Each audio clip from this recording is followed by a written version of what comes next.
नमस्कार दोस्तों, मैं हूँ राज और आप देख रहे हैं हाईवे 33। तो चलें दोस्तों आज की कहानी के सफ़र पर। दोस्तों आज की कहानी जो हमें भेजे हैं उनका नाम है अवधेश, बस का ड्राइवर, झारखंड के रहने वाले। ये जो उनके साथ में वाकया बनी थी, घटना बनी थी, साल था 2005 का। अवधेश यंग थे, जवान थे, ऊर्जा से भरपूर थे, नया नया बस ड्राइवर बने थे। तो उनका उमंग जोश बहुत ही हाई लेवल में था। कभी भूत प्रेत को समझते ही नहीं थे। जब भी उनको मालिक भेजता था कि अवधेश रेडी हो जाओ और देखो यहाँ से इतनी सवारी उठानी है और यहाँ पहुँचानी है, और फिर उस होटल में चले जाना, वहाँ से सवारी लेकर के फलानी जगह निकल जाना। अवधेश जैसे तत्पर रहते थे। अब बदले में मालिक अलग से उनको पैसा इनाम देता था। मतलब उनको तो बस चांदी ही चांदी थी, सैलरी अलग थी और ऊपर से इनाम बख्शीश। एक तरह से अब उनका जेब हमेशा भरा रहता था और यही उनको लालच आ गई थी। पैसे की लालच उनके मन में बहुत ज़्यादा समा गई थी। तो चलिए इस कहानी को शुरू से स्टार्ट करते हैं, शुरुआत करते हैं अवधेश जी की पॉइंट ऑफ व्यू से। दोस्तों मेरा नाम अवधेश है, मैं झारखंड का रहने वाला। हाँ, मेरा जो तमन्ना था कि मैं बस का ड्राइवर बनूं, लेकिन उसके लिए मुझे बहुत मेहनत करना पड़ा था।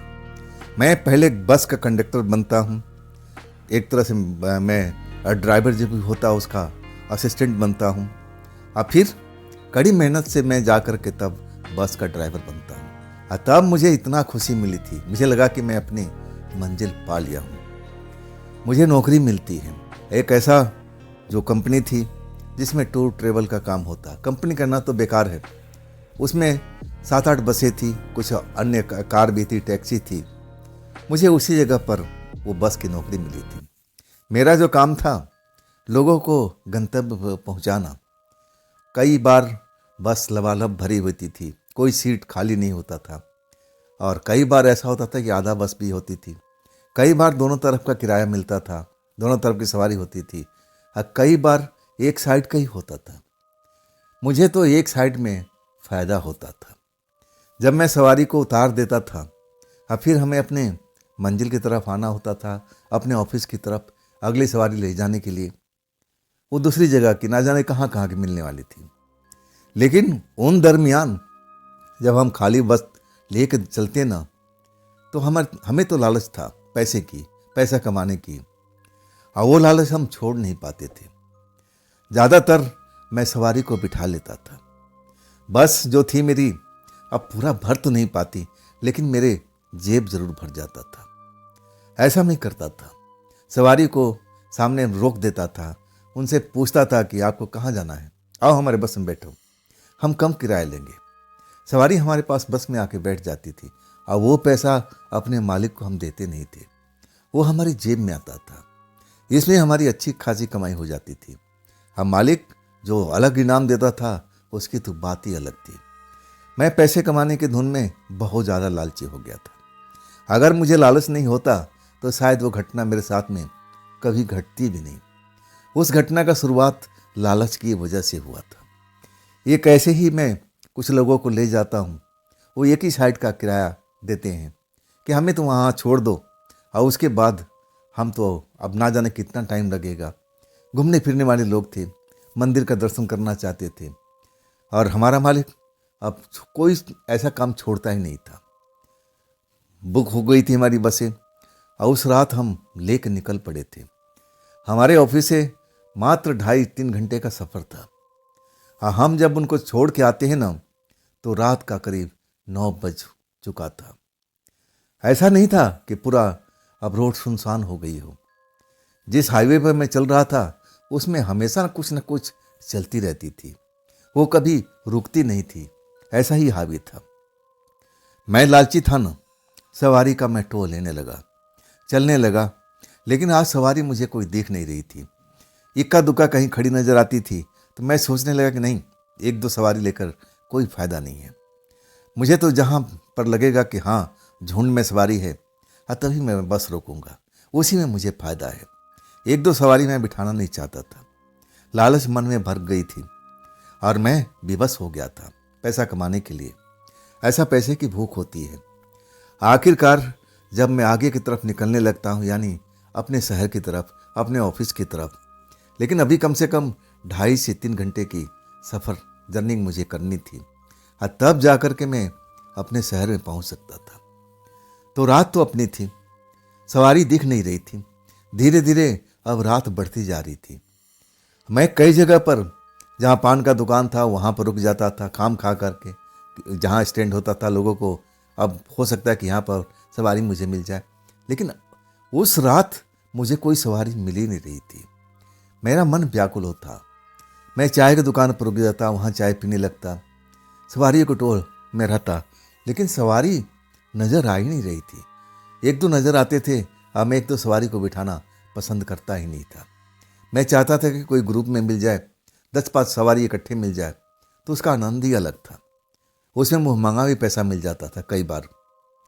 इसके बाद मैं चलने लगा। मुझे लगा कि आज तो सवारी मेरी किस्मत में है ही नहीं। अब तो सीधा अपना घर चलते हैं। रात का करीब 11 बज चुका था। गर्मी का टाइम था और मैं प्यासा था। मेरे जो पानी के बोतल था खाली हो चुका था, लेकिन रास्ते में ऐसे प्याऊ जरूर बने हुए थे, ऐसे हैंडपंप थे जहां पानी ठंडा मिल सकता था। मुझे जब प्यास लगी, मैं देखने लगा कि आखिर मुझे पानी कहाँ मिलेगा। लेकिन पानी तो दूर की बात थी। एक जगह पर मैं कम से कम 25-30 लोगों को अंदाजा लगाता हूँ, जिसमें औरत भी है और मर्द भी हैं। वो हाथ दे रहे थे, बस को रोकने की इशारा कर रहे थे। मेरी बाँछें खिल जाती है। ऐसा ही तो मैं चाहता था, ऐसा ही ग्रुप तो मैं पसंद करता था कि एक रकम मुफ्त मुझे मिले, और वो भी अच्छा खासा। मैं बहुत खुश हो गया था। मेरी जो प्यास थी कुछ टाइम के लिए मैं भुला देता हूँ कि चलो पहले सवारी बिठाओ, पहले इनसे बात तो करें कि लोग जाएंगे कहाँ पर। अगर हमारे शहर से आगे जाना होगा तब तो मैं मना कर दूंगा। मैं अपने शहर से आगे जाने वाला नहीं था। अगर हमारे शहर तक ये जाएंगे तो मैं ज़रूर इनको लेके चलूँगा। मैं बस रोक देता हूँ। अब बस के अंदर हमने दरवाज़ा बंद कर रखा था। अब ऐसे ही होता था, रात के टाइम में मैं दरवाज़ा खोलता नहीं था, ना जाने कैसे कैसे लोग आ जाएं। मैं बड़ा सतर्क रहता था। खिड़की के पास सारी भीड़ आ जाती है। अब बड़ा शोर होने लगता है, लेकिन एक शोर में एक अलग आवाज़ मुझे सुनाई देती है। वो आवाज़ अलग थी, उसकी आवाज़ का टोन अलग था। अतः वो जैसे भीड़ को शांत कराती है। वो एक औरत थी, एक लड़की थी, उम्र 25 साल के आसपास होगा, और सब में अलग सी नज़र आ रही थी। सबके थोड़े मैले कुचेड़े कपड़े जरूर लग रहे थे, लेकिन इस लड़की के बिल्कुल साफ सुथरा कपड़ा था। इसके बालों का अब जो था वो अलग था, बाल खुले हुए थे। ऐसा लग रहा था कि जैसे शैम्पू से नहा करके अभी अभी आई हो। और बाकी को मैं देख रहा था, उनके हिसाब किताब कुछ अलग थे। मतलब साफ सफाई में लड़की बहुत नंबर 1 थी। कपड़े भी चमक रहे थे, चेहरा भी चमक रहा था, और खुली हुए बाल भी दमक मार रही थी। वो मुझसे बात करने लगी। जो लोग वहां पर थे, औरत पुरुष, सबको खामोश करा देती है कि तुम लोग शांत रहो, मुझे बात करने दो। तब मुझे लगा कि ये इस दल का ये मुखिया है। तभी तो लोग इसकी एक आवाज पर सबके सब शांत हो गए थे। जो शोरगुल हो रहा था ना, बिल्कुल बंद हो चुका था। तब मेरी तरफ मुस्कुरा कर देखती है, कहती है, ड्राइवर साहब, ये देखो हम इतने लोग हैं और हमें इस जगह पर जाना है। जब वह जगह का नाम ले लेता हूँ, सुन लेता हूँ, वो हमारे शहर से 5 किलोमीटर पहले ही था। लेकिन जिस जगह का नाम बता रही थी, उस जगह पर ना जाने कितने एक्सीडेंट हुए पड़े थे।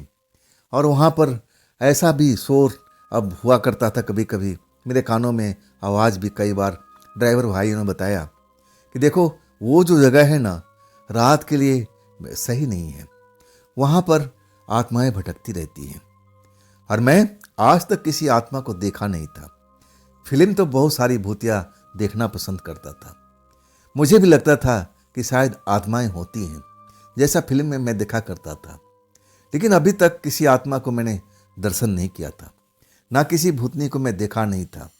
मन में एक अब ऐसा था कि कभी ना कभी मैं जरूर देखूंगा। जब ये लोग होते हैं तो मुझे भी नजर आएंगे।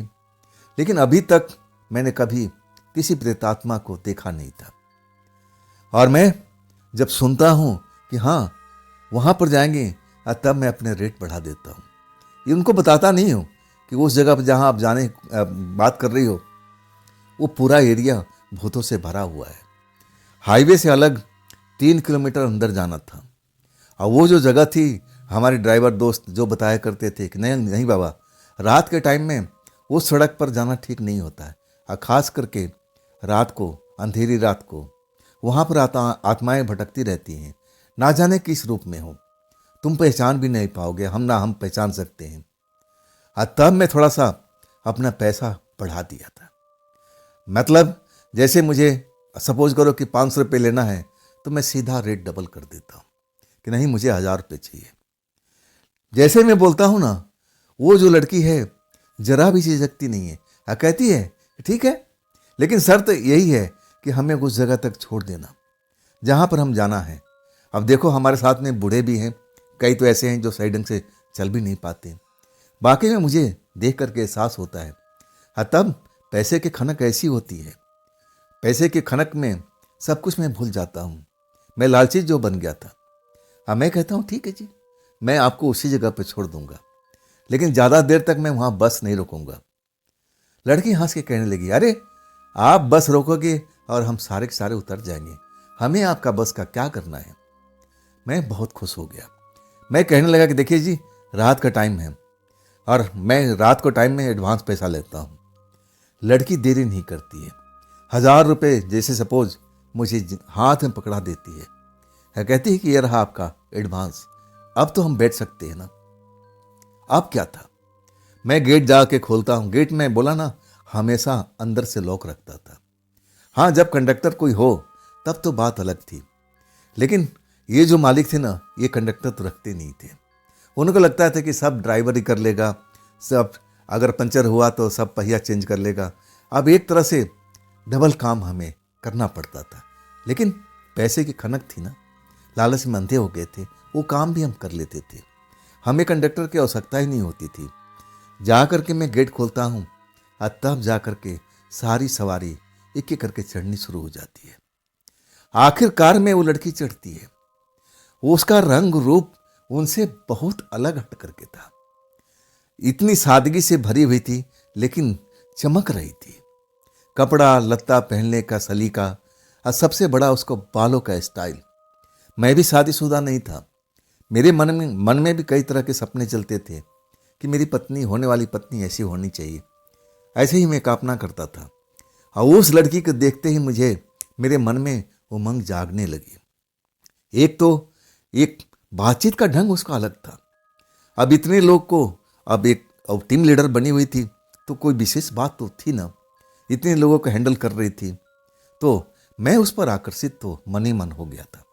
लेकिन अब रहा सवारी और ड्राइवर की बात। ये जो कर्म है ना, हमें इसकी इजाज़त नहीं देता है। हमारे जो उस्ताद थे ना, वो कहते थे कि बेटा, कभी सवारी से दोस्ती मत करना। सवारी कब कैसी मिलेगी कुछ कहा नहीं जा सकता है। वो बंधे हुए रूप में मुझे समझाते थे। हमें उनकी बात को समझता भी था और पालन भी करता था। लेकिन इस लड़की को देख करके मेरा दिमाग अब अलग तरह से सोच रहा था। लड़की सबको बिठा देती है, सब लोग बैठ जाते हैं, इसके बाद मेरे सामने वाली सीट पर आकर के धम से बैठ जाती है। कहती है, ड्राइवर साहब थोड़ा पानी है तो पिला दो, मुझे प्यास लगी है।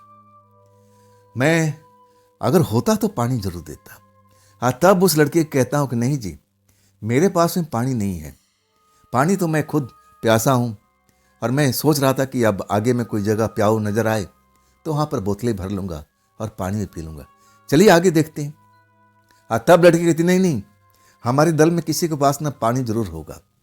और वो सबको आवाज़ देने लगती, तुम्हारे पास पानी है, तुम्हारे पास पानी है। तब एक हाथ उठता है, बोतल पानी का दिखाई देता है। लड़की झम से उठती है और वो बोतल पकड़ करके आ जाती है। पहले मेरी तरफ बोतल पकड़ा देती है कि ड्राइवर साहब पहले अपना प्यास बुझाओ, मेरा क्या है, अब ड्राइवर तो आपको करना है ना। मैं उस लड़की की तरफ बोतल लौटा देता हूँ कि नहीं, पहले आप पीजिए, इसके बाद में मैं पी लूँगा ना। अभी हमारा बस चला नहीं था, अभी इसी बात पर बहस हो रहा था कि पहले पानी कौन पिएगा। आखिरकार लड़की कहती है ठीक है मैं पानी पीती हूँ, और वो आधा बोतल के करीब पानी खत्म कर लेती है, मतलब वो भी प्यासी थी। और इसके बाद मेरी तरफ बोतल पकड़ा देती है। मैं किसी डर से, किसी भय से पानी को नहीं पी रहा था, मना नहीं कर रहा था। मुझे लगा कि लड़की है, इज्जत देना चाहिए, और वही मैंने दिया था। इसके बाद जो आधा बोतल पानी है मैं खुद पी लेता हूँ। पानी बहुत स्वादिष्ट था। ऐसे तो हमारे रोड पर पानी मिला नहीं करता था, मतलब ये पानी कहीं और से भर कर के लाया था। एक शरीर में एक जोश, एक ताकत सी महसूस होती है। इसके बाद वो कहती है लड़की, ड्राइवर साहब अब तो बस से स्टार्ट कर दो, हमें भी देर हो रही है और आपको भी देर हो रही होगी। तब मैं झेप जाता हूँ। मैं उस लड़की की तरफ देखता रहा था, न जाने ऐसा मेरा मन कर रहा था कि बस देखते रहो देखते रहो। तब वो टोकी देती है कि ड्राइवर साहब बस तो स्टार्ट कर दो, हम चलते हुए बात करते रहेंगे, हम इसी बस में हैं। वो समझ गई थी कि मैं उस पर आकर्षित हो गया। लड़की जरूर थी, लेकिन उसके अंदर जो सेंस था ना, वो समझ गया था मेरे दिल के अरमान मचल रहे थे। मैं उससे बात करने के लिए एकदम आतुर था। तब मैं अपने बस को स्टार्ट करता हूँ और फिर गियर डाल देता हूँ, बस दौड़ने लगती है। तब कहती है कि ड्राइवर साहब मज़ा नहीं आ रहा, वो वाली स्पीड मैं महसूस करना चाहती हूँ जो झुम से बस निकले, मज़ा आ जाएगा। लेकिन मेरी जो बस की चलाने की जो क्षमता थी, मैं जानता था ये बस जो थी ना कोई नई नहीं थी। अगर मैं इंजन पर ज़्यादा लोड डालूंगा तो इंजन बैठने का खतरा भी था। ऐसी ही हमारी बसें थी, पुरानी बसें थी। तब मैं कहता हूँ कि देखिए मैं मैक्सिमम स्पीड में लेके जाऊंगा, लेकिन रोड सही होना चाहिए। मैं उसको टालने लगता हूँ और फिर उस बात को अब छोड़ देती है। बातचीत का सिलसिला शुरू हो जाता है। मेरे बारे में पूछती है, कहाँ के रहने वाले हो, क्या करते हो, कितना पढ़े लिखे हो, आगे का क्या बस ड्राइवर बनना चाहते हो, कि आगे भी कुछ तरक्की पाना चाहते हो। जैसे मेरे मन के अंदर की बात वो झांकना चाहती थी कि मेरे दिल में क्या चल रहा है, मैं कहाँ तक, किस हद तक जा सकता हूँ। तब मैं बताने लगता हूँ कि देखिए पहले तो मेरी आशा थी, जो मैं सोचता था, मेरा सपना था कि मैं बस का ड्राइवर बनूं। लेकिन जब ड्राइवर बन गया ना, तो मेरी कामना है कि मेरी खुद की अपना बस हो। अभी तो मैं बस पर नौकरी करता हूँ, लेकिन मैं सोचता हूँ कि कभी न कभी मैं बस का मालिक जरूर बनूंगा। तब लड़की कहती है कि जरूर बनोगे। इंसान को सपना देखना चाहिए, सपने में जीना चाहिए, तभी इंसान आगे बढ़ सकता है। मतलब जो भी बात करती थी लड़की, तोल के करती थी, बात मार्के वाली होती थी, एक एक बात, एक एक पॉइंट बिल्कुल सोच समझ के बोल रही थी। तभी मुझे लगा कि ये इतने लोगों को संभाल रही है, जरूर ये लीडर है, इनकी लीडर है। ये लोग कहाँ से आ रहे थे। अब मैं उस विषय पर बात करना अब शुरू कर दिया था। तब वो कहती है कि हम किसी देवी के दर्शन के लिए गए थे, हम लोग वहाँ से लौट रहे हैं, रात हो गई। ऐसे तो हम काफ़ी देर से इंतज़ार कर रहे थे कि कोई बस मिल जाए, कोई बस मिल जाए, लेकिन कोई बस मिल नहीं रही थी। और एक आध बस अब गुजरी भी, लेकिन हमें सब देख करके वो रुके नहीं, चले गए। आखिरकार आपका बस मुझे नज़र आया। तब मुझे लगा कि हम अपने घर तक पहुंच सकते हैं। अब इसी तरह के बात करते करते समय का पता नहीं चल रहा था। आखिरकार जब हम अपने एरिया में आ जाते हैं, तब मैं कहता हूं कि अब हम तक पहुंचने वाले हैं, ज़्यादा से ज़्यादा आधा घंटा और फिर वही बातचीत का सिलसिला शुरू हो जाता है। जब वो मोड़ आता है, जिस मोड़ से हमें अब उनके इलाके में जाना था, उस गांव की तरफ जाना था जहाँ गांव के रहने वाले सब लोग थे। लेकिन जो मेरे ड्राइवर साथी बताए थे ना कि देखना कभी भी उस रोड पर अकेले मत जाना। मैं सोचने लगा कि मैं अकेले कहाँ हूँ, ये तो बहुत सारे यात्री हैं, ये खास करके लड़की है, तो मुझे डर किस बात का। और अभी तक मैंने भूत प्रेत तो देखा नहीं था, तो डर वाली कोई बात ही नहीं थी। मैं कुछ देर तो जरूर सोचता हूँ मन में, लेकिन डर निकाल देता हूँ अपने मन से। अब फिर बस उसी मोड़ पर मैं मोड़ देता हूँ। आज जैसे ही मोड़ता हूँ ना, वो लड़की चहकने लगती है। आप मुझे कहती है कि ड्राइवर साहब हम आपके लिए बहुत बढ़िया मिठाई रखे हैं घर पर। चल करके जैसे उतारोगे ना तो हम आपको मिठाई खिलाएंगे और स्वादिष्ट शरबत भी पिलाएंगे। आप बहुत अच्छे हो। एक तरह से तारीफ की पोल मारने लगती है। अब मेरे मन में तो वो भाग गई थी। जब वो मेरी तारीफ करती तो मैं जैसे चने के झाड़ पर चढ़ जाता था। लगता था कि मैं सबसे दुनिया का बेहतरीन ड्राइवर हूँ। अरे भाई, मेरे से अच्छे ड्राइवर हैं। अब मैं अपनी तारीफ क्या करूँ। और इसके बाद अब वो जो सफ़र था ना वो स्टार्ट हो जाता है। और रास्ते पर जो मैं देखता हूँ ना मुझे यकीन नहीं होता है। मैं देखता हूँ एक पेड़ के पास में एक बूढ़ी औरत खड़ी हुई है। आंखें बड़ा अलग सी लग रही है। जैसे लग रहा है कि उसकी पलकें झमक नहीं रही। जैसे हेडलाइट की रोशनी पड़ता है ना, और वो कुछ देर तक तो हेडलाइट की रोशनी में नजर आती है और फिर वो गायब हो जाती है। फिर अगले पेड़ के पास में नजर आती है। जब मैं ये देखता हूँ ना एक बार दो बार, मुझे अपनी आंखों को विश्वास नहीं हो रहा था, भरोसा नहीं हो रहा था कि जो मैं देख रहा हूँ वो सच भी है या मेरे मन का भ्रम है। शायद लड़की भी देख रही थी और तब वो कहने लगी, इस रोड पर ऐसा ही होता है। ये जो औरत तुम्हें दिखाई दे रही है ना, ये डायन है। ये डायन, जिसको आप आम भाषा में चुड़ैल कह सकते हो, ये वही है। ये अपने शिकार को अकेले में तलाश करती रहती है। अगर ड्राइवर साहब आप अकेले होते ना तो आपको ये जाने नहीं देती। यहीं पर फंसा करके आपके साथ में कुछ गलत करने की कोशिश करती, आपका खून पीने की कोशिश करती। लेकिन हम सब है ना, आप डरिए मत, आप बस चलाते रहिए। यहाँ तो ये चलता रहता है, हमें तो इसकी आदत है। मैं पहली बार किसी भूत प्रेत को जरूर देखा था, वो भी एक चुड़ैल को, एक डायन को। और वो कमाल की थी।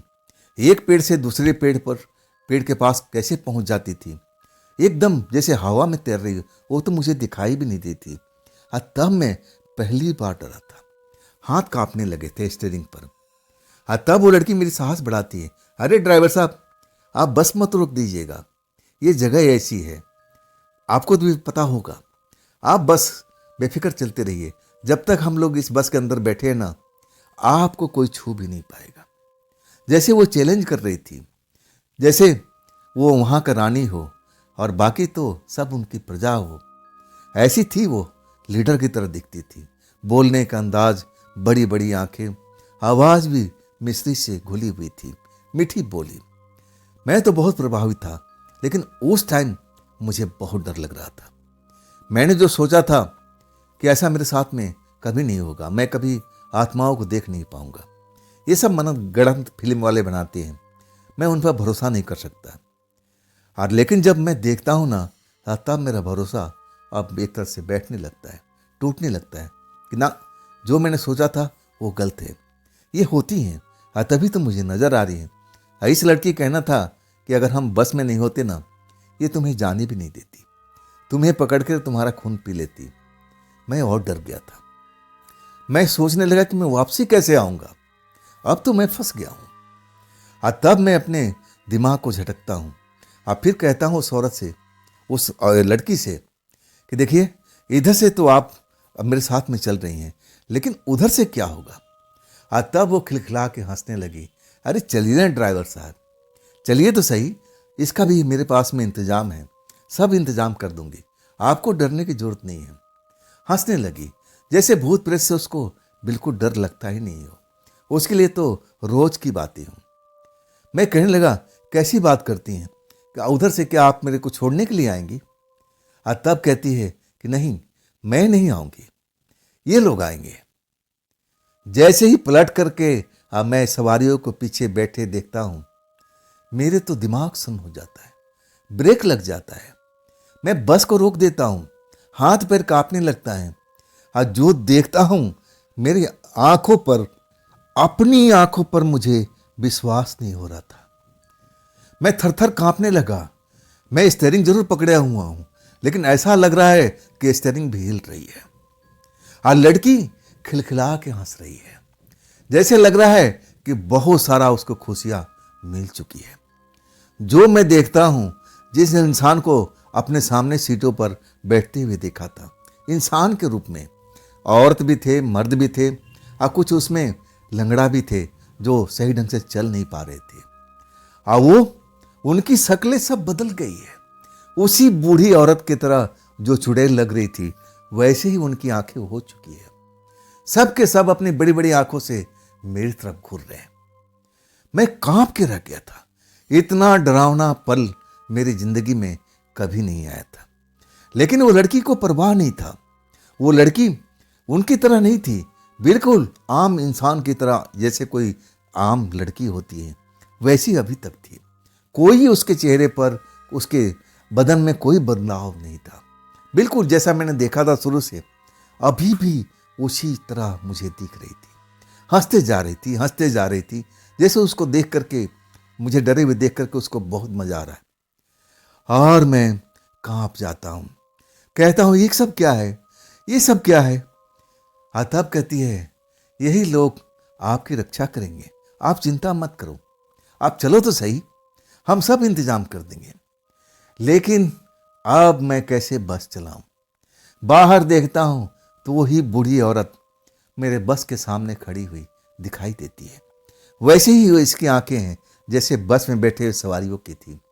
चाहे वो औरत हो या मर्द हो या लंगड़ा हो या जैसा भी हो, सबकी आंखें उसी की तरह लगती है। पलकें थी नहीं, बड़ी बड़ी आंखें जैसे लटकने के तैयार हो।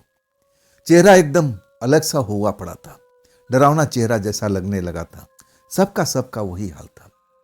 अगले पल वही औरत, लड़की जो मुझे लेके आई थी, अभी भी हंस रही थी। कहती है, ड्राइवर साहब आप क्यों खाम खा डर रहे हो? मैं कह रही हूं ना कि आप बिल्कुल सुरक्षित हो, आप हमें छोड़िए ना, वहां तक सब हम इंतजाम कर देंगे, आपको डरने की जरूरत नहीं है। अगर आपको डरना है तो आप डरते रहिए, हम तो पैदल चले जाएंगे, हम तो बस आ गए हैं। तब मैं एकदम और कांप जाता हूं। अरे नहीं नहीं नहीं नहीं, मुझे लगा कि ये जरूर मेरी मदद करेगी। ये उनसे अलग है, ये भूत प्रेत जैसी नहीं दिख रही है, ये चुड़ैल जैसी नजर नहीं आ रही, डायन की तरह नजर नहीं आ रही है, ये तो आम इंसान है, ये मेरी मदद करेगी। मैं कहने लगा कि आप मुझे बचा लीजिए, इनसे मुझे बचा लीजिए। तब कहती है, अरे मैं कहाँ आपको मरने के लिए दे रही हूँ, मैं कह रही ना कि आप सुरक्षित हैं, आप हमें छोड़िए ना, वहाँ पर हम सब इंतजाम कर लेंगे, आपको डरने की जरूरत नहीं है, मेरे रहते हुए आपको कोई हाथ भी लगा नहीं पाएगा। जब ये बोलती है ना, तब मैं थोड़ा अब पीछे की तरफ देखने लगता हूँ। अचानक जैसी उनकी आंखें पहले थी वैसी हो जाती है, वो आम इंसान की तरह दिखने लगते हैं। मुझे लगता है कि मुझे क्या हो गया है। अभी तो ये डायन की तरह, चुड़ैल की तरह इनकी आंखें हुई थी, और अगले पल फिर वैसे ही दिख रहे हैं, एक दूसरे की तरफ देख रहे हैं और मुस्कुरा रहे हैं, बात कर रहे हैं। मतलब कोई डर वाली बात ही नहीं थी। अचानक ये क्या हुआ था? लड़की कहने लगी, ड्राइवर साहब आप अगर जाना नहीं चाहते हो तो हम उतर जाते हैं, आप अपना बस लौटा के चले जाना, हमें कोई मतलब नहीं है, लेकिन आगे की जिम्मेदारी आपकी होगी। मैं खौफ में था। अब मैं कहता हूं, नहीं नहीं, हम आपको जरूर छोड़ेंगे। बस स्टार्ट करता हूं और कांपते हाथों से स्टीयरिंग संभाल लेता हूं। मैं बाहर की तरफ देख रहा हूं, वो जो हेडलाइट की रोशनी पड़ रही, वो बूढ़ी जो डायन थी वो फिर गायब हो जाती है। लेकिन हमारा बस का साथ नहीं छोड़ती है, हमारे बस के आगे आगे ही चल रही है। वो कुछ कुछ दूरी पर जाकर के मुझे दिखाई देने लगती थी और फिर गायब हो जाती थी। ऐसा ही सिलसिला 3 किलोमीटर तक चलता है। और जब हमें वो लड़की कहती है कि बस आप यहाँ पर साइड में लगा कर रोक लीजिए, हम पहुँच गए। मेरे मन में डर थोड़ा कम होता है कि चलो मैं इंसानों के बस्ती में आ चुका हूँ, अब डरने की जरूरत नहीं है। लेकिन अंदर से बहुत घबराया हुआ था, इतना डरा हुआ था कि मैं आपको बता भी नहीं सकता। इतना जिंदगी में कभी डरा नहीं था। ये सब घटना मैं पहली बार देखा था। मैं बार बार उन लोगों की तरफ देखता था जिनकी आंखें उस डायन की तरह हो चुकी थी, अब तो नॉर्मल इंसान की तरह लग रहे थे। जैसे मैं पहले उनको पहली बार देखा था वैसे ही लग रहे थे। इसके बाद गेट खोल देते हैं, मैं जाकर के गेट खोलता हूँ, और फिर लाइन लगा करके एक एक करके नीचे उतर जाते हैं, और फिर एक जगह पे इकट्ठा हो जाते हैं। तब लड़की कहती है कि ड्राइवर साहब आप इस टाइम ना ही जाओ तो आपके लिए बेहतर होगा। मैं कहती हूँ कि मेरे पास में ही घर है, बस सामने जो रोशनी दिख रही है ना, वही मेरा घर है। आप चलिए हमारे घर पर, आज रात को हमारे घर पर रुकिए, सब कुछ व्यवस्था है वहाँ पर, सोने का, खाने का। अगर आपको भूख लगी है तो खाना भी मिल जाएगा। आप सुरक्षित रहेंगे। सुबह अपना बस से स्टार्ट कीजिएगा और आराम से निकल जाइएगा। बात उसकी मेरे मन में तो जच गई थी। मैं तो प्रेम जो मन में आया था उस लड़की के प्रति, वो तो मैं भूल ही गया था। और जब वो लड़की कहती कि मेरा घर पास में ही है, अब मैं डरा हुआ था। प्रेम ना जाने मेरे अंदर से कब निकल चुका था, उसकी जगह डर मेरे शरीर में बस चुका था। मैं सोचने लगा। तब कहती है कि अगर जाना है तो आप जा सकते हो, मैं कुछ लोगों को आपको साथ में बिठा देती हूँ। अब फिर आवाज़ देती है, तुम आओ तुम आओ, और 2 लोग आ जाते हैं बस के अंदर में, जैसे उसके आदेश के पालन कर रहे थे। लेकिन जैसे ही बस में चढ़ने लगे, फिर उनका हुलिया वैसे ही बन चुका था। बाहर आंखें लटकने को तैयार थी, पलकें गायब थी, चेहरा कुछ डरावना सा हो गया था। मैं तो चीखे मारने लगा, नहीं नहीं नहीं नहीं, मुझे नहीं जाना, मुझे नहीं जाना, मैं सुबह चला जाऊंगा, मैं सुबह चला जाऊंगा। लड़की के चेहरे पर मुस्कुराहट तोड़ गई थी। उसको लगा कि जो करना चाहती है, अब वो खजाना उसको मिलने वाला है, जिस खजाने की तलाश में थी। खुश हो जाती है। तब कहती है, फिर देर किस बात की, आप चलो हमारे साथ में। क्या बस में सोने का इरादा है क्या? तो बस में भी सो सकते हो, लेकिन मैं इसकी जिम्मेवारी नहीं ले सकती, यहाँ कुछ भी हो सकता है। मैं बड़ा खौफ में था। अब लड़की की बात मानने के अलावा मेरे पास में कोई दूसरा विकल्प नहीं था। आखिरकार मैं बस का लॉक करता हूँ और चाबी लेकर के नीचे उतर जाता हूँ। और तब सबको बोलती है कि तुम लोग आगे आगे चलो, हम और ड्राइवर साहब पीछे पीछे आ रहे हैं। मैं उनके पीछे और मेरे पीछे वो लड़की थी। मैं तो पीछे होने के तैयार भी नहीं था। अगर मैं सोचता कि मैं पीछे हो जाऊं तो मेरे मन में डर बैठा हुआ था। मुझे ऐसा लग रहा था कि कहीं पीछे से वही बूढ़ी औरत जिसकी आंखें बाहर लटक रही थी मुझे आकर के पकड़ न ले। मैं बेहद डरा था और आगे जाने का कोई मतलब ही नहीं था। मैं उन लोगों पर विश्वास नहीं कर सकता था। अभी अभी जो मैंने देखा था, जो 2 लोग बस में चढ़े थे, उसी तरह बन गए थे। मैं एकदम ऐसे चक्रव्यूह में फंस चुका था कि मैं वहाँ से कैसे निकलूँगा, अब ऊपर वाला ही जानता है। आखिरकार हम उस घर तक पहुँच गए थे जहाँ पर रोशनी नजर आ रही थी। वहाँ पर जैसे ताला लगा हुआ है। वो लड़की अपने जेब से चाबी निकालती है, ताला खोलती है और सबको जैसे आदेश देती है, तुम लोग जाओ, आराम करो, मैं तुम्हें आवाज़ दूंगी और तभी आना, निकल जाओ आप यहाँ से। सब आदेश को पालन करते हैं। सब के सब लाइन लगा के आगे अंधेरे में चले जाते हैं। जैसे उनको मालूम है कि कहाँ जाना है, बिल्कुल वैसे ही चले जाते हैं। उस जगह पर मैं और लड़की, तीसरा कोई नहीं था। वो जो घर देख रहा था ना, वो घर ज़्यादा छोटा भी नहीं था और ज़्यादा बड़ा भी नहीं था। गेट खुल चुका था। तब लड़की कहती कि अंदर आ जाओ, अगर बाहर रहोगे तो फिर आत्माएं आ जाएगी, मैं तुम्हारा कुछ बचाव नहीं कर पाऊंगी। अगर सुरक्षित रहना है तो मेरे साथ में चलो। मैं बहुत खौफ में था, बहुत डरा हुआ था। समझ में नहीं आ रहा था कि मैं कैसे जाल में फंस गया हूँ। वाकई में लड़की मेरी मदद कर रही है, मुझे ऐसा अब लगने लगा था। अगर ये लड़की नहीं होती तो शायद मेरे साथ में कुछ खेल अब तक हो जाता, ना जाने क्या क्या होता। मैं तो सोच करके कांप गया था। अब मुझे लगा कि हाँ, ये लड़की मेरी जरूर मदद करेगी, जैसा कि ये कह रही है। ये लड़की मुझे अच्छी भी लगती थी, लेकिन इस टाइम जो प्रेम था ना, वो तो रफू चक्कर हो चुका था। उसकी जगह पर डर, भय मेरे मन में आकर के कब का बैठ चुका था। मैं तो बस यही प्रार्थना कर रहा था कि कब रात खत्म हो, कब सुबह हो, ताकि मैं अपने घर लौट सकूं। और आगे से मैं कान पकड़ता हूं कि मैं कभी भी ऐसी सवारी को कभी नहीं बिठाऊंगा, चाहे ये किल्ली हो, चाहे झुंड में हो। रात के टाइम तो ना बाबना, अब नहीं, अब नहीं। मैं यही सब सोच रहा था। लड़की अंदर आ चुकी थी, पीछे पीछे मैं भी आ चुका था। तब एक कमरा खुलती है, कहती है इस कमरा में हर चीज़ सामान है, पलंग बिछा हुआ है, आप जाकर के आराम कर सकते हो, पानी रखा हुआ है और कुछ खाने का भी है, आप स्वादिष्ट मिठाई भी है, और मैं आपके लिए शरबत जरूर बना के ला रहा हूँ, थोड़ा सा इंतजार कीजिए, जाइए आप कमरे में। बिल्कुल एक लड़की की तरह उसके बोलने का अंदाज था, मुस्कुराने का अंदाज था। मैं तो भूल ही नहीं सकता था। मुझे लगा कि इस घर में आ चुका हूँ, अब मुझे कोई डरने की जरूरत नहीं है। लेकिन अंदर में मन जो था ना, वो डरा हुआ था। जो मैंने उसके साथी को देखा था, जो लोग थे वो कैसे बदल गए थे, डायन की तरह उनका आंखें लटक गई थी। तो ये सब क्या था? ये तो इसी के साथी थे।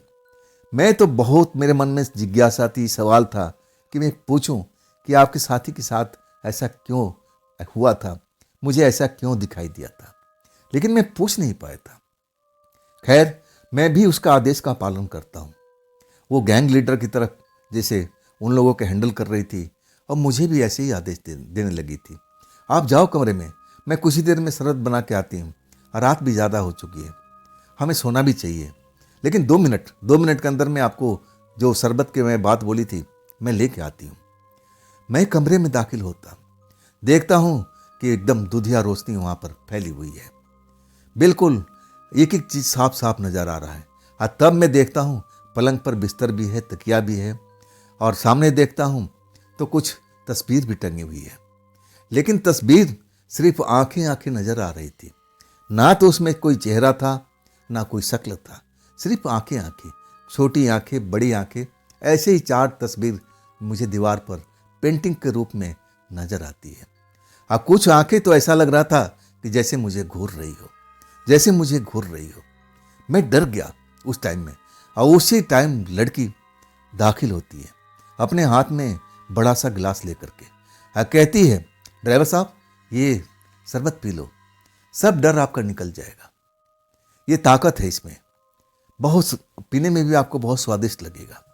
मैं कांपते हाथों से वो गिलास पकड़ लेता हूँ। मेरी तरफ देखती है और कहती है, पियो ना इसको, मैं गिलास के लिए खड़ी हूँ, ताकि आप पी लो तो मैं जाऊँ, मुझे भी नींद आ रही है, मैं भी थकी हुई हूँ। हाँ, तब मैं जल्दी जल्दी से शरबत निगल लेता हूँ। वाकई है, बहुत अलग तरह का शरबत था। हाँ, जैसे मैं पीता हूँ ना, जैसे शरीर में हाथी का बल आना शुरू हो जाता है। ऐसा लगता है कि मेरा शरीर बहुत मोटा हो चुका है, ताकतवर हो चुका है। अब डर तो जैसे मेरे शरीर से गायब ही हो चुका था। डर कहाँ गया कुछ भी पता नहीं था। मैंने इतने भयानक भयानक शक्लें देखी थी, वो डर कहाँ गया मुझे तो ढूंढने से भी नहीं मिल रहा था।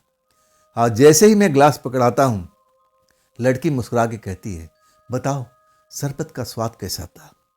हाँ, तब मैं मुस्कुरा के कहता हूँ कि तुमसे अच्छा नहीं है, जैसे तुम हो ना, अब वैसी मीठी शरबत नहीं थी। हाँ, तब वो समझ जाती है कि शरबत का असर हो रहा है। हाँ, कहती है कि तुम लेट जाओ, लेकिन सोना मत, आंखें मत बंद करना। अगर आंखें बंद कर दिए तो मैं तुम्हें जगा नहीं पाऊंगी। तुम 2 मिनट इंतजार करो और अभी मैं आ रही हूँ। ऐसा लगा कि मेरे मन का मुराद अब पूरा होने जा रहा है। मैं तो उस लड़की को अब ऐसा पाना चाहता था। जब मैंने उसको देखा था और वही सब मेरे दिमाग में चलने लगा, ये कैसे हो सकता है? इस लड़की को मैंने चाहा था, ये तो मेरे पास में आने को तैयार है, ये कैसे हो सकता है? मैं उसी चीज़ को बार बार अपने मन में सवाल को दोहरा रहा था। ये क्या हो रहा है? जिसको मैंने चाहा अब तो मेरी बाहों में आने के लिए बेकरार है। ये सब सोचते हुए लेकिन मेरे सर भारी हो रहा था, मेरा सर भारी हो रहा था। ऐसा लग रहा था कि मेरी पलकें भारी होती जा रही हो। मैं अपने आप को रोक नहीं पाऊंगा, मैं सो जाऊंगा। लेकिन लड़की कहना था कि अगर तुम सो गए ना तो मैं तुम्हें जगा नहीं पाऊंगी। हाँ, मैं जागना चाहता था, मैं देखना चाहता था उसको। मेरी आंखें उसको देखने के लिए तड़प रही थी। उस शरबत का ये कारनामा था, जो शरबत मैंने पिया था, उस लड़की ने मुझे जो शरबत पिलाया था। मुझे भूख के एहसास होने लगती है। ऐसा करता है, मन करता है ना कि मैं बहुत सारी मिठाइयाँ खाऊं। मैं चारों तरफ देखने लगता हूँ। तब मुझे एक मेज पर एक छोटा सा बर्तन में मिठाइयाँ भरी हुई नजर आती हैं। मैं उन मिठाइयों पर टूट पड़ता हूँ। देखते देखते बर्तन साफ कर देता हूँ, लेकिन भूख है ना, मेरी शांत नहीं होती है। ये सब शरबत का वजह से अब सब कुछ हो रहा था। तभी दरवाज़ा खुलता है। जो मैं देखता हूँ ना, देखते ही रह जाता हूँ। वो तो नई नवेली दुल्हन की तरह सज धज करके मेरे दरवाजे पर खड़ी थी। उसका चेहरा अलग ही चमक रहा था। खुले हुए बाल में शाइनिंग सी आ रही थी, और वो ड्रेस भी बदल चुकी थी, एकदम दुल्हन की तरह ऐसे मुझे लग रही थी। और मिनट नहीं लगा मेरे बिस्तर तक पहुंचने में। आज जैसे ही मैं उस तक पहुंचती है और उसके बाद मेरी आंखें बिल्कुल देखने के लायक नहीं होती है, पलकें बंद हो जाता है। मैं चाह करके भी आंखें खोलना शुरू करता हूँ, लेकिन ऐसा लगता है कि मेरे पलकों में बहुत सारा वजन आ चुका है, मैं खोल नहीं पाऊंगा। इस तरह मैं अपने आप को बेहोशी की दुनिया में पाता हूँ, या फिर यूं कहूँ कुछ शरबत में ऐसा कुछ मिला हुआ था जो मुझे सोने पर मजबूर कर देता है, और वही मेरे साथ में होता है। जब मेरी आंख खुलती है ना, तो मैं एक पल के लिए हैरान रह जाता हूँ। मेरी आंख खुलती है मेरी बस के अंदर में। मैं बस की पिछली सीट पर लेटा हुआ हूँ और बस की तरफ, ऊपर की तरफ देख रहा हूँ। मुझे वो रात याद आ जाती है, सब कुछ मुझे धीरे धीरे याद आ जाता है। तब मैं देखता हूँ कि मैं तो उस लड़की के घर में था, वो दुल्हन बन के आई थी, यहाँ तक मुझे याद है। और उसके बाद मेरी पलकें धोखा देने लगी, भारी होने लगा, और फिर मेरी आंखें बंद हो गई थी। यहाँ तक मुझे पता था आखिर मैं बस में कैसे आ गया। मैं चारों तरफ देखता हूँ, वाकई में मैं उसी रोड पर था। वो जो रोड था ना, वाकई में ऐसा था कि आत्माओं से भरा हुआ था। मेरी जो जानने वाले लोग थे, ड्राइवर साथी थे, कुछ अन्य लोग थे, वो बताते थे, खास करके रात के टाइम में, अमावस की रात को, पूर्णमासी की रात को, आज जब ग्रहण वाली रात होता था, तो उसमें बहुत सारी आत्माएं नजर आती थी, उन लोगों का कहना था। लेकिन मैं इस रोड पर पहली बार आया था। अब वो घर कहाँ है? मैं बस से उतर जाता हूँ। डर तो लगता है, लेकिन अब सुबह हो चुकी थी। मैं देखना चाहता हूँ कि घर कहाँ था। मैं उस डगर से आगे बढ़ता हूँ, मुझे लगता है कि डगर तो यही है। अब मैं उस पर चलते जाता हूँ, लेकिन वो घर मुझे दिखता नहीं है। वो घर का निशाना मैं देख चुका था। उसके पास में एक पेड़ था, लेकिन वहाँ पर ऐसा कोई घर मुझे दिख ही नहीं रहा था। घर जो थे ना, बहुत पुराने पुराने थे, और उसमें तो सब में ताला लगा हुआ था, कोई भी नहीं था उसमें। 3-4 घर मुझे जरूर दिखाई दिए जो पुराने खंडहर की तरह बने हुए थे। ऐसे दरवाजे पर ताला जरूर लगा हुआ था, लेकिन वो सब टूटे फूटे थे, जैसे बरसों से उस घर में कोई रहता भी नहीं हो। मैं उस जगह पर अपने आप को पाता हूँ, हर तरफ देखने की कोशिश करता हूँ कि वो घर कहाँ गया जिसके साथ मैं रात भर रहा, उस लड़की के साथ में। वो घर मुझे क्यों नहीं मिल रहा?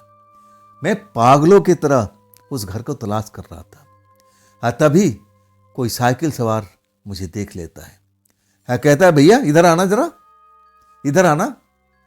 मैं भागते हुए उसकी तरफ आता हूँ, और जैसे मुझे घूर रहा था, जैसे मैं इस दुनिया का नहीं हूँ। तुम यहाँ पर कर क्या रहे हो भैया? मैं काफ़ी देर से देख रहा कि तुम इधर भाग रहे हो, उधर भाग रहे हो, किसकी तलाश कर रहे हो यहाँ पर? मैं कहने लगा कि भाई, मैं एक घर का तलाश कर रहा हूँ, और वो घर में एक सुंदर सी लड़की रहती है। उस घर के सामने में एक पेड़ है। वो लड़का जिसे मुझे घूरने लगता है जैसे मैं कोई भूत प्रेत हूँ। उसकी आंखें फैल जाती हैं। कहता है, भैया इस जगह पर पहली बार आए हो क्या? बात क्या है? तब मैं कहता हूँ, भैया कुछ बात नहीं है, मुझे उस घर में जाना है, उस लड़की से मिलना है। मैं कुछ भी नहीं बताता हूँ। वो मुझे पागल समझने लगता है। कहता है, भैया अगर अपनी जान के खरीद चाहते हो ना, तो इस जगह से आप निकल ही जाओ, इसी में आपकी भलाई है। आपको पता नहीं है, ये जितने आपको टूटे फूटे घर ऐसा दिख रहे हैं ना, ये जो खंडहर बने हुए हैं, यहाँ पर आत्माएं रहती हैं, ना जाने कब आपको घसीट के ले जाए, आप तो समझ भी नहीं पाओगे। निकल जाओ यहाँ से, निकल जाओ। जब वो बोलता है ना, तो मैं फिर डर जाता हूँ। फिर अपनी साइकिल चलाते हुए, मुड़ मुड़ के देखते हुए कि मैं जा रहा हूँ कि नहीं जा रहा हूँ। लेकिन मैं अब सोच चुका था कि नहीं, ये लड़का थोड़ी झूठ बोलेगा। मैं अब रात की बात अब एक एक करके सब कुछ समझने की अब कोशिश करता हूँ। तब मुझे समझ में आता है कि लड़की भी कहीं भूत प्रेत तो नहीं थी।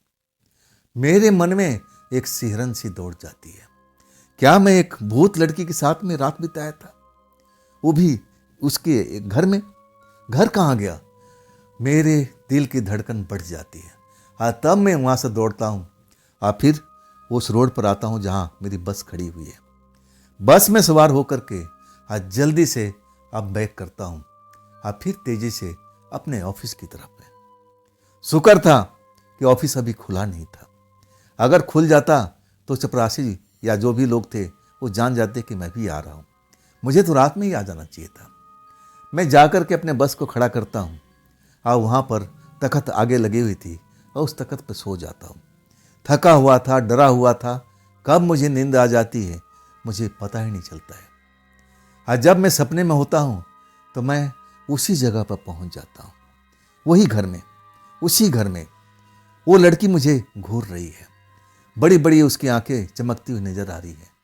हाँ, कहती है मैं तुम्हें जानबूझ करके लेके आई थी, वो काम जो करना था, लेकिन अभी नहीं, अभी तो कई बार तुम्हें इस जगह पर आना पड़ेगा।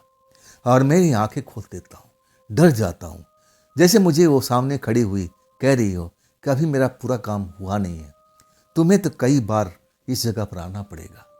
कौन सा काम रह गया था। मैं बहुत घबरा जाता हूँ, लेकिन तब तक ऑफिस के लोग आना शुरू कर देते हैं। मुझे कहते हैं कि तुम घर नहीं गए क्या। तब मैं डरा हुआ था, लेकिन डर को निकालता हूँ और कहता हूँ कि नहीं, मैं यहाँ करके यहीं पर सो गया था, अब मैं जा रहा हूँ घर पर, कोई काम हो तो मुझे बता देना। अब फिर मैं अपने घर की तरफ निकल जाता हूँ। सच कहूँ ना, घर में मैं बहुत कम रुका। मैं अपने दोस्तों के पास जा पहुँचता हूँ। मैं एक ऐसा दोस्त था जो भूत प्रेत की बातें करता रहता था। मैं ये सब चीज़ उसको सुनाया और वो जैसे मुझे देख रहा था, जैसे साइकिल सवार लड़का देख रहा था। मुझे पागल समझ रहा था और कहने लगा, अवधेश तुझे क्या हो गया है, तू आजकल कोई नशा करने लगा है क्या। मैं तब उससे कहता हूँ कि मैं कोई नशा नहीं करता हूँ, मैं सच, तुम्हें पता ही है ना, मैं नशे से दूर रहता हूँ, लेकिन ये सब मेरे साथ में घटा है। सब कुछ बताता हूँ, दोहराता हूँ। हाँ, तब कहता है कि अगर तुम्हारे साथ में ये हुआ है ना, तो समझ लो तुम बहुत बड़े चक्रव्यूह में फंस गए हो। वो लड़की एक डायन है, और डायन जो होती है ना, ऐसे लड़के की तलाश करती रहती है जो खास करके स्पेशल लड़का होता है। वो उसका खून के बूंद शरीर से निकालती हैं और अपना क्रिया करती हैं, तंत्र मंत्र करती हैं, अपने शक्ति को और बढ़ाती हैं। आज जो तुम सपने की बात कर रहे हो ना, वो जो कह रही थी सत्य तो कर रही थी। एक बार में उसका काम नहीं होगा, उसके लिए तुम्हें वो चुना है और तुम्हें उस घर में लेके जाएगी जब तक उसका काम पूरा नहीं हो जाएगा, और तुम अपने आप को रोक भी नहीं पाओगे। जब वो लड़का कहता है ना, तो मैं कांप के रह जाता हूँ। हाँ, कहता हूँ इसका बचने का तरीका, कोई बचने का तरीका तो होगा। तब वो सोचते हुए कहता है, हाँ तरीका है ना, तांत्रिक, तांत्रिक से मिलना पड़ेगा, तभी ये समस्या को दूर कर पाएंगे। मैं एक ऐसे तांत्रिक को जानता हूं, अगर तुम चलना चाहो तो चल सकते हो मेरे साथ में। मेरे तो हाथ पांव फूले थे, मैं तो समझ भी नहीं पाया था कि मेरे साथ में ऐसा भी हो सकता है। जिस लड़की को मैं इंसान समझा था, जो मेरी रात को जान बचाई, और वो एक डायन निकलेगी, एक प्रेतात्मा निकलेगी, एक चुड़ैल निकलेगी, मुझे विश्वास नहीं हो रहा था। लेकिन जो सपने में मैं उसकी आंखें देखा था, दहकती हुई आंखें, लाल लाल आंखें, और वो जैसे मुझे कह रही हो कि अभी तो एक बार, अभी तो ना जाने कितना टाइम और तुम्हें इस घर में आना पड़ेगा। और मैं डर जाता हूँ, खौफ में भर जाता हूँ। वो लड़का जिसका नाम था वीरेंद्र, मेरे से लगभग 4 या 5 साल बड़ा था उम्र में, लेकिन दोस्ती थी, उसके साथ मेरी अच्छी बनती थी। अब मैं भूत प्रेत की किस्से कहानियाँ सुनना पसंद करता था, और वो ऐसी ही भूत प्रेत की कहानियाँ सुनाता रहता था, बताता रहता था। अब मैं उससे बड़ा प्रभावित रहता था। वो मुझे कहता है कि तू तो ऐसे चक्रव्यूह में फंस गया है, तू निकल नहीं पाएगा। एक ही उपाय है, तांत्रिक। अगर तू चाहता है कि तुझे इलाज मिले तो मेरे साथ में चल। और मैं क्या करता। अब इसके बाद वीरेंद्र के साथ में उसी की साइकिल पर बैठ करके अब मैं तांत्रिक के पास निकल पड़ता हूँ। उस गांव से अलग गांव में वो तांत्रिक बाबा रहते थे। अब मैं उनके पास में सब कुछ बताता हूँ। वो भी मुझे घूर के देखते हैं, कहते हैं कि तुमने अब समझ नहीं पाए कि तुम जिसको सवारी समझ के बिठा रहे हो वो इंसान है या प्रेतात्मा है। और तब मैं कहता हूँ बाबा जी से कि बाबा जी, मेरे आंखों पर अब एक तरह से पैसे का पर्दा लगा हुआ था। मुझे तो बस पैसा कमाना अब जानना चाहता था। पैसा मैं किसी तरह से कमाना चाहता था। मुझे तो सवारियों को चढ़ाने में और पैसा कमाने में मन लगता था। उसके बगैर मुझे अच्छा ही नहीं लगता था। ये सब मुझसे अनजाने में हो गया। बाबा जी मेरी मदद कीजिए, बाबा जी मेरी मदद कीजिए। तब वो कहने लगे इसमें बहुत सारा खर्च लगेगा, क्या तुम खर्च करने के लिए तैयार हो? मैं कहने लगा बाबा जी जो भी मेरे पास में होगा मैं ज़रूर करूँगा। तब बाबा जी थोड़ा खुश हो जाते हैं। कहते हैं ठीक है, मैं तुम्हारे काम का करूँगा, लेकिन बहुत ही कड़ी मेहनत करनी पड़ेगी। आप मेरे अकेले के बस का बात नहीं है, मैं अपने साथी को बुलाऊंगा, लेकिन तब तक तुम्हें एक रक्षा कवच बना कर दे देता हूँ और इससे तुम्हें फायदा होगा।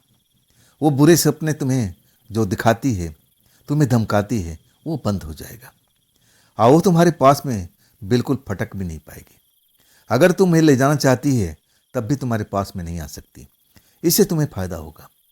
रक्षा कवच मुझे अब गले में पहना देते हैं और कहते हैं कि आज नहीं 3 दिन के बाद तुम मेरे पास में आना और तब तक मैं पूरी तैयारी कर लूँगा जो भी करना है। अब इसके बाद मैं बाबा जी की तरफ देखने लगा कि बाबा जी ये रक्षा कवच काम करेगा ना? तब कहते हैं हाँ हाँ बिल्कुल काम करेगा, तुम डरो मत। अगर तुम्हें लगता है कि तुम्हारे साथ में कुछ बात बनी है तो मेरे पास में आ जाना, मैं कोई और उपाय सोचूंगा।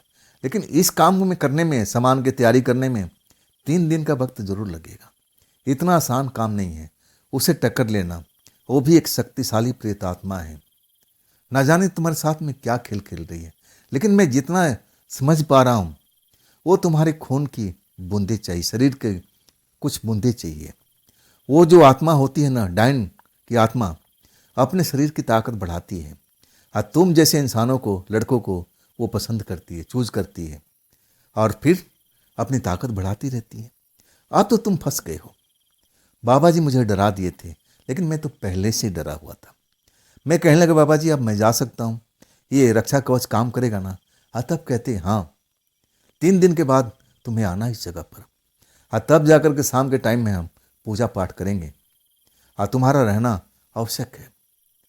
अब मैं अपने दोस्त के साथ, वीरेंद्र के साथ साइकिल पर सवार होकर के और अपने घर की तरफ लौट आता हूँ। घर में मैं किसी को ये बात बताता नहीं हूँ। अगर मैं बताऊँगा तो लोग अब एक तरह से डर जाएंगे। ऐसा मैं चाहता नहीं था।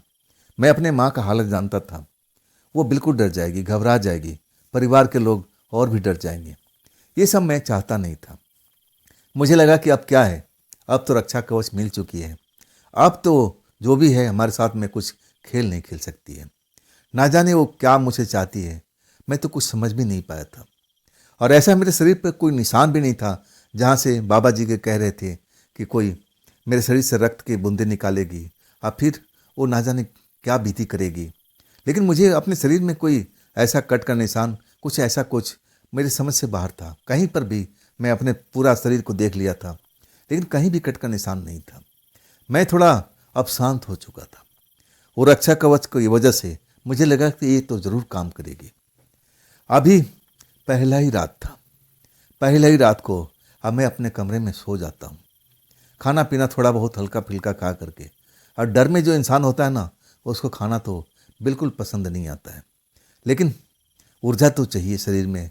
अब उसके लिए मैं थोड़ा बहुत खा करके अब फिर सोने की कोशिश करता हूँ। अब बिल्कुल ऐसा मुझे नहीं लगता है कि वहाँ पर आसपास में वो प्रेतात्मा मुझे दिखाई दे रही हो। चारों तरफ अपने कमरे में देखता हूँ, हालांकि रोशनी जल रही है, लेकिन मुझे नज़र नहीं आती है। तब मैं सो जाता हूँ। सोने के बाद में भी मुझे ऐसा कोई भयानक सपना महसूस नहीं होता है।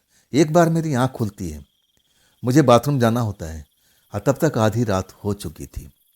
बाथरूम से लौट करके फिर मैं अपने बिस्तर पर आ जाता हूँ। और उसके बाद जब मेरी आँख खुलती है ना, तो जो मैं दृश्य देखता हूँ ना, तो मैं समझ नहीं पाता हूँ कि मैं हूँ कहाँ पर, कौन सी जगह है ये। मैं तो अपने कमरे में अपने बिस्तर पर सोया हुआ था। मेरे गले में रक्षा कवच पहना हुआ था। रक्षा कवच तो मेरे गले में अभी भी दिख रहा था, लेकिन वो जगह बिल्कुल अनजानी थी। जैसे लग रहा था कि खुला आसमान है। आसमान में अब ऐसे रोशनी नजर आ रही है चांद तारे की, और पूरा खुला खुला एरिया, ठंडी ठंडी हवा जैसे आसपास में बह रही हो। हालांकि वो गर्मी भरा रात था। मैं कहाँ पर हूँ, मुझे कुछ समझ में नहीं आ रहा। तभी हंसने की आवाज़ सुनाई देती है। मेरे सिर के पीछे में वही प्रेतात्मा लड़की बैठी हुई थी। कहती है कि तुम ये रक्षा कवच पहन करके ये समझ गए कि मैं तुम्हें छू नहीं पाऊंगी। देखो, रक्षा कवच तुम्हारे गले में है। मैं तुम्हारे घर से उठा करके यहाँ तक ला चुकी हूँ। मेरा काम अब हो चुका है। लेकिन तुम ये जान लो, तुम किसी भी तांत्रिक के पास जाओगे, कुछ भी करवा लो, जब तक मेरा काम खत्म नहीं होता तब तक मैं तुम्हें छोड़ नहीं पाऊंगी। हंसने लगती है। तो मैं ऐसा कांपा था डर के मारे। अब मैं इतना डर चुका था कि कहीं मेरे प्राण ना निकल जाए। वो जो दृश्य देखता हूँ, आसपास में कोई भी नहीं था। मैं सुनसान जैसे झाड़ियों के बीच में पड़ा हुआ था। बिल्कुल बिल्कुल वहां पर कोई नहीं, ना तो इंसान और ना तो जानवर। बस वही प्रेतात्मा थी, और वही अपने रूप में थी जो पहली बार मैंने देखा था। वैसे कपड़े पहने हुए, खुले हुए बाल जो चमक रहे थे। मैं अपने आंखें बंद कर लेता हूँ, मुझे लगता है ये सपना ही है। लेकिन उसकी हंसी सुनाई देती है। कहती है, आज का काम मेरा खत्म हो चुका है। मैं तुम्हें अब तुम्हारे घर तक पहुंचा देती हूँ। लेकिन तुम मुझसे भाग नहीं सकते। कहीं पर भी जाओ, मैं तुम्हें पकड़ के ले आऊंगी, जब तक मेरा काम खत्म नहीं होगा। अगले पल मुझे ऐसा लगता है कि मैं हवा में उड़ रहा हूँ। फिर मेरी आंखें बंद होती चली जा रही है। जब मेरी आंख खुलती है तो सुबह हो चुकी है। मैं अपने ही बिस्तर पर हूँ। वो मुझे भयानक सपने की तरह दिखता है। मुझे लगा कि अरे, मैं तो रक्षा कवच पहन रखा हूँ और मेरे साथ में ये सपना ही तो था। बाबा जी कहते कि सपना नहीं आएगा। लेकिन जब मैं अपने कपड़े लत्ते देखता हूँ तो मैं और डर जाता हूँ। मिट्टी से सने हुए कपड़े, जबकि मैं साफ कपड़े पहन करके सोया हुआ था। सब मिट्टी में मिट्टी लगी हुई थी, पूरे बदन में, कपड़े में मिट्टी चिपकी हुई थी। तब वो घटना मुझे याद आ जाता है कि मैं वाकई में उस जगह पर पहुंचा हुआ था। वो प्रेतात्मा मुझे अब यहाँ से उठा करके ले जा चुकी थी। अब मुझे एहसास भी नहीं मेरे साथ मुझने क्या किया था। खौफ में भर गया था। लेकिन अब करूं क्या? डर के मारे अब रहा नहीं जा रहा था। मैं सोचा कि माँ को बता दूं, अपने परिवार में बता दूं। लेकिन अगले पल मुझे डर लगने लगा कि नहीं नहीं, ये परिवार को बताने वाला चीज़ नहीं है। मैं तो खुद डरा हुआ हूँ, इसके साथ मेरे परिवार भी डर जाएगा। अब फिर मेरे घर का सब काम खराब हो जाएगा, सब लोग डरे रहेंगे। अब मैं ऐसा चाहता नहीं था। अपने दोस्त के पास पहुंचता हूँ, वीरेंद्र के पास में। अब पूरी कहानी, घटना बयान करता हूँ। तब कहता है कि मेरे सागिल पे बैठ, चल चल, मैं उस बाबा के पास चलता हूँ। उसने तो बोला था कि उसका जो रक्षा कवच है काम करेगा, क्यों नहीं काम किया। आखिरकार हम तांत्रिक के पास पहुँचते हैं। वही सवाल मेरा वीरेंद्र दोस्त करता है कि बाबा जी, आपने तो कहा था कि ये जो रक्षा कवच है बिल्कुल काम करेगा, लेकिन वो तो प्रेतात्मा फिर इसको रात में उठा के ले गई। वीरेंद्र अब कहने लगा कि अवधेश, तुम बोल, जो तेरे साथ में हुआ है सब कुछ बाबा जी को बता। बाबा जी पूछने लगते हैं कि तुम बताओ, तुमने कोई सपना देखा है क्या? तब मैं कहने लगा, नहीं बाबा जी, वो सपना नहीं था। पहली बार तो मुझे सपना ही लगा था, लेकिन जब मैं अपने कपड़े लत्ते देखने लगा तो मिट्टी से, धूल से और गंदगी से भरा हुआ था। तब मुझे एहसास हुआ कि मैं उसी जगह पर जमीन पर लेटा हुआ था और वहीं की मिट्टी मेरे कपड़ों में लगी हुई थी। आपने तो कहा था ये रक्षा कवच काम करेगा, लेकिन वो प्रेतात्मा अब आपकी रक्षा कवच पर हंस रही थी और ये भी कह रही थी कि कोई भी मुझे रोक नहीं पाएगा, चाहे तुम किसी के पास में जा। जब तक मेरा काम खत्म नहीं होगा, मैं तुम्हें जहाँ भी रहेगा मैं उठा कर ले जाऊंगी, जब तक मेरा वो काम समाप्त नहीं होता। बाबा जी अब क्या, बाबा जी अब क्या। मैं अब रोने लगा था। बाबा जी सब सुन करके चेहरा उनका फक बन गया था। ऐसा लग रहा था कि एकदम डर गए हूँ। उनकी आंखें फैल गई थी जो मैं उनसे बात बोलता हूँ तो। अब मेरा वीरेंद्र जो दोस्त था वो भी कहने लगा, बाबा जी अरे कुछ तो बोलो, आपकी कैसे इलाज करोगे आप? तब वो बाबा जी कहते हैं कि मेरे से नहीं हो पाएगा भाई, तुम कोई और तांत्रिक देख लो, मैं इसमें पढ़ना नहीं चाहता हूँ, नहीं तो मुझे भी अब सजा दे देगी। मैं अब बूढ़ा हो चुका हूँ, ये काम मैं कर नहीं पाऊंगा, तुम अपने पैसे ले जाओ। और उसके बाद अपने कमरे में जाते हैं, अब पैसा लौटा देते हैं। हम लोग जाने लगते हैं कि अब क्या करें, अब क्या करें। जब मैं साइकिल पर सवार हो जाता हूँ, तब बाबा जी घर से बाहर निकल के आते हैं। कहते हैं, बेटा सुनो, 2 मिनट मेरी बात को सुन लो। हम दोनों रुक जाते हैं, बाबा जी की तरफ देखने लगते हैं। तब बाबा जी और नज़दीक आ जाते हैं। कहते हैं कि बेटा मेरी एक सलाह मानोगे। वीरेंद्र तब बोलता है कि बोलो बाबा जी, आप बताओ जो आप सलाह देना चाहते हो। तब बाबा जी कहते हैं कि देखो बच्चा, चाहे तुम किसी तांत्रिक के पास जाओ, ये ऐसी शक्ति है, कोई भी तांत्रिक इसका कुछ बिगाड़ नहीं पाएगा। जब तक इसका काम खत्म नहीं होगा, ये आसानी से पीछा नहीं छोड़ेगी। ये ऐसी शक्ति है। मैं तो कहता हूं कि उस शक्ति के आगे अपने आप को सरेंडर कर दो, तभी तुम्हारी भलाई है। वो तुम्हें जिंदा छोड़ देगी। अब वीरेंद्र भी और मैं भी दोनों को दोनों एक दूसरे की तरफ देख रहे थे। क्या मतलब आपका कि हम खुद जाएं और उसके आगे जाकर के अब सरेंडर हो जाएं कि लो बुझिए, मार दो, आप मेरी खून पी जाओ। वीरेंद्र गुस्से में आ चुका था। वीरेंद्र न जाने क्या क्या बाबा जी को बोल रहा था, लेकिन मैं शांत कराने लगा कि वीरेंद्र शांत हो जा, शांत हो जा। नहीं बोलते हैं ऐसा, बाबा जी हैं हमारे, अपनी तरफ से तो उन्होंने कोशिश किया ना। तब जाकर वीरेंद्र शांत हुआ। मैं कहने लगा, बाबा जी आपके अनुसार अगर हम उससे माफ़ी मांग ले तो क्या बात बन सकती है? तब कहते हैं, हाँ ऐसा हो सकता है। जब भी तुम्हें नजर आए तो मुझसे माफ़ी मांग लो कि आप छोड़ दीजिए, आप मुझे छोड़ दीजिए। वो दयालु होगी तो तुम्हें छोड़ देगी, कुछ ना कुछ जरूर तुम्हें सॉल्यूशन देगी। तुम एक बार उससे बात करके देखो। बात मेरे मन में बैठ गई थी। अब जो होना था मेरे साथ में, और न जाने क्या क्या हुआ, मुझे तो पता भी नहीं है। अब मैं सोचने लगा कि अब मैं क्या करूं। इस रक्षा कवच तो मेरे लिए बेकार है, रक्षा कवच उतार करके फेंक देता हूं। अब फिर मन में एक अलग भय, एक डर हमेशा बना रहता था कि अब क्या होगा, अब क्या होगा। मैं अपने घर में आ गया था। घर के परिवार मुझसे पूछ रहे थे कि काम पर नहीं जाएगा क्या। तब मैं बहाना बना दिया कि नहीं, 2-3 दिन के बाद मैं जाऊंगा, अभी मेरा मन नहीं है, अभी काम भी नहीं है। अब मेरे परिवार वाले पूछते हैं कि तू अलग सा लग रहा है, तू तेरा चेहरा पीला पड़ा हुआ है, बात क्या है, बात क्या उद्देश्य। मैं सबको टाल देता हूँ कि नहीं नहीं, ऐसा कुछ बात नहीं है, मैं ठीक हूँ। अब फिर मैं जब रात को सोता हूँ ना, तो मैं सोचता हूँ कि मैं सोऊंगा नहीं, जागते रहूँगा। जैसे ही आएगी मैं उसके पैरों पर गिर जाऊँगा, माफ़ी मांगूंगा कि आप मुझे छोड़ दीजिए, आप मुझे बख्श दीजिए। ऐसा ही मैं प्लान कर रखा था। अब बाबा जी का भी कहना था कि उसे बचने का एक ही तरीका है, सरेंडर बोल जाओ, अपने हाथ जोड़ो, माफ़ी मांग लो, और वो तुम्हें अगर दयालु होगी तो तुम्हें बख्श देगी। मेरे मन में यही सब चल रहा था। रात आधी बीत चुकी थी। अब क्या, किधर से आएगी, कब आएगी, मुझे इस बात का इंतजार था। और मैं जरा भी कोई आहट होती थी तो मेरे कान खड़े हो जाते थे, शरीर में एक डर का लहर फैल जाती थी कि आ गई आ गई। लेकिन नहीं, मेरे मन का भ्रम होता था, वो नहीं आई। हाँ, जब 2 बज जाता है ना, अचानक कमरे में सुगंध फैलने लगती है। ऐसा लगता है कि कोई तेज स्प्रे वाला कोई परफ्यूम जैसे आसपास में कोई डाल रहा हो।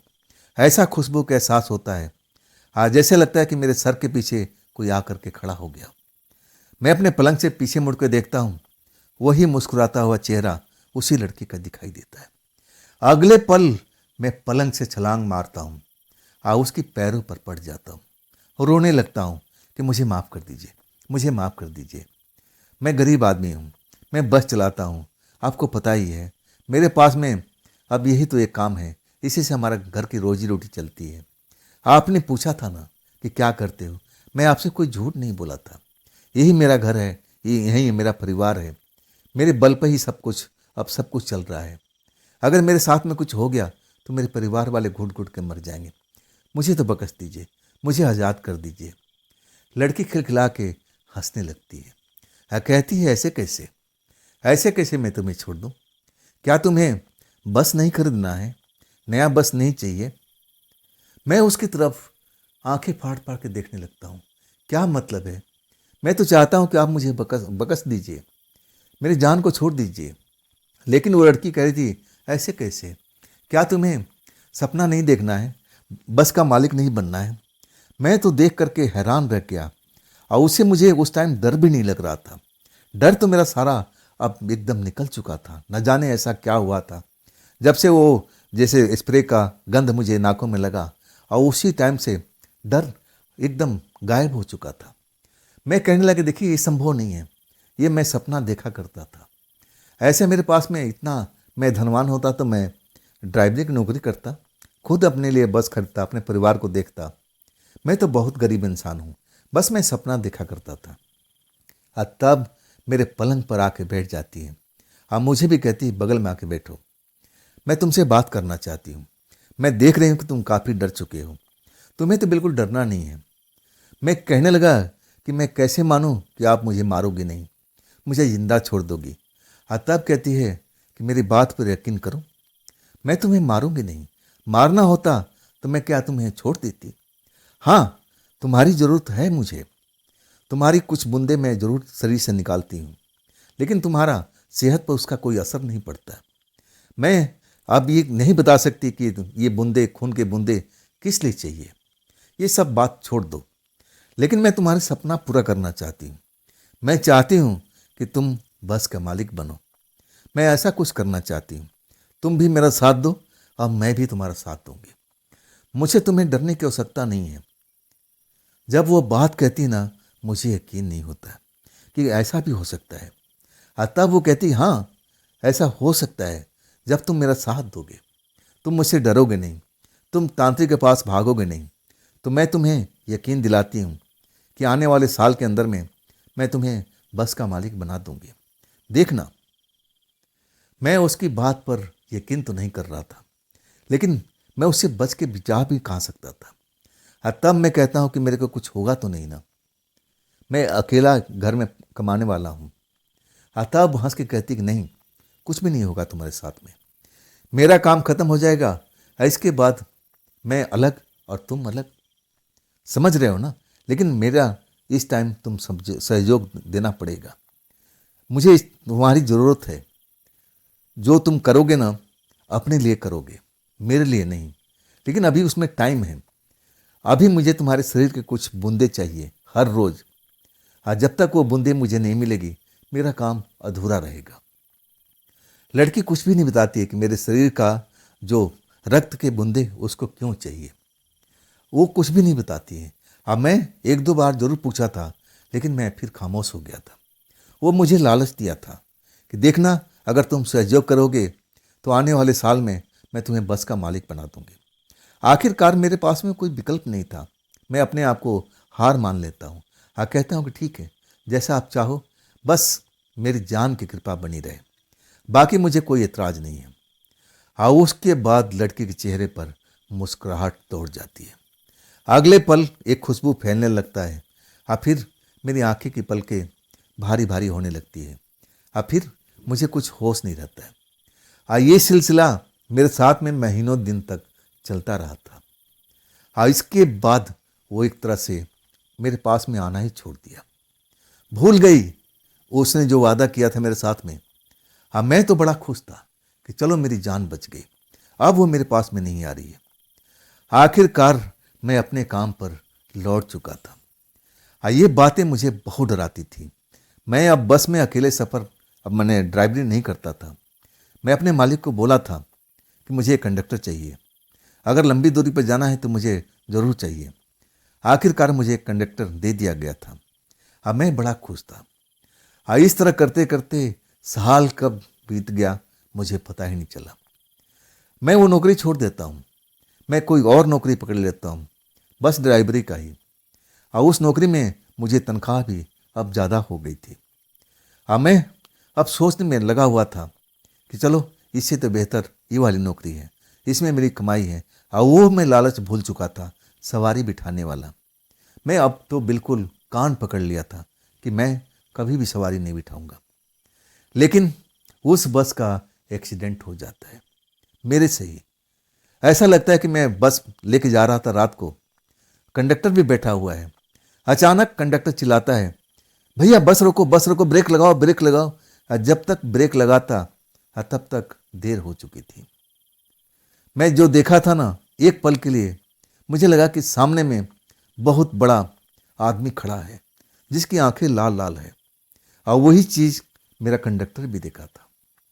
फिर बस नियंत्रण से बाहर हो गई थी, पेड़ से जाकर टकरा गई थी। हालांकि हम दोनों की जान बच गई थी, लेकिन बस का नुकसान जरूर हुआ था। और उसके बाद मुझे नौकरी से निकाल दिया गया। और इसके बाद मुझे कोई नौकरी दे भी नहीं रहा था। मैं बड़ा उदास था, हर तरफ भटक रहा था नौकरी की तलाश में। पुराने मालिक के पास भी आया कि मुझे नौकरी दे देंगे, लेकिन वो मुझ पर उल्टा बरसने लगे। हाँ, कहने लगे कि 2 पैसे के लालच में तुम अच्छी भली नौकरी छोड़ के चले गए, और क्या समझे थे कि तुम आओगे तो मैं तुम्हें नौकरी दे दूंगा। अब मेरे पास में कोई जगह खाली नहीं है, तुम कहीं और तलाश करो। मैं बहुत परेशान हो चुका था। हाँ, ये सब शुरुआत हुआ था उसी प्रेतात्मा की वजह से। मेरे मन में अब उसके लिए कोई श्रद्धा नहीं था, वो तो झूठी निकली थी। मुझे लगा कि वो मुझसे वादा किया था, देख लेना 1 साल के अंदर अंदर में तुझे बस का मालिक बना दूंगी। लेकिन उसका तो कोई अता पता ही नहीं था। मैं निराशा में डूबा हुआ था, न जाने कहाँ कहाँ नौकरी की तलाश में भटक रहा था। शहर में गया था कि शहर का कोई नौकरी पालूंगा, लेकिन वहाँ भी नौकरी नहीं मिलती। रात को मैं जब लौटा, बस से उतर करके अपने गांव की तरफ जा रहा था। आज जो मैं सामने देखता हूँ ना, मेरी आंखों पर विश्वास नहीं होता है। वही लड़की थी, बिल्कुल कोई बदलाव नहीं। कपड़ा लत्ता सब कुछ वही होता है।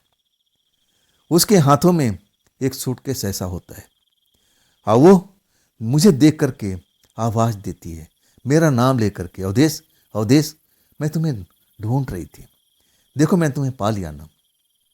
मैं उसको देख करके जैसे मैं फिर डर गया था। वही डर मेरे चेहरे पर आ गया था, बदन कांपने लगा था कि अब तो फिर आ गई। अब मेरे साथ में क्या करेगी? क्या है, मुझे जिंदा नहीं छोड़ेगी? मेरी नौकरी तो खत्म हो गया, मैं कहीं का नहीं रहा। ये सब इसी के आने की वजह से मेरे साथ में सब घटना बनी थी। नहीं तो मैं अच्छा खासा पैसे कमा रहा था। मैं मन ही मन उसको कोसने लगता हूँ। तब वो कहती है, मैं अपना वादा भूले नहीं हूँ, ये सूटकेस तुम्हारे लिए है, इसमें तुम्हारे लिए कुछ रखा हुआ है, खोल करके देखो। सूटकेस पुराना था, बहुत पुराना लग रहा था। उसमें मिट्टी लगी हुई थी, जैसा लग रहा था ना जैसे जमीन खोद करके निकाला गया है। मैं उस सूटकेस को बिल्कुल देखता नहीं हूँ कि इस सने हुए मिट्टी में इस सूटकेस को, पुराना सूटकेस को मैं क्या करूँगा। हाँ, मैं कहता हूँ, उस पर बरस पड़ता हूँ कि देखिए, आपकी वजह से मेरे को नौकरी नहीं मिली है। अभी तक मैं नौकरी के लिए भटक रहा हूँ।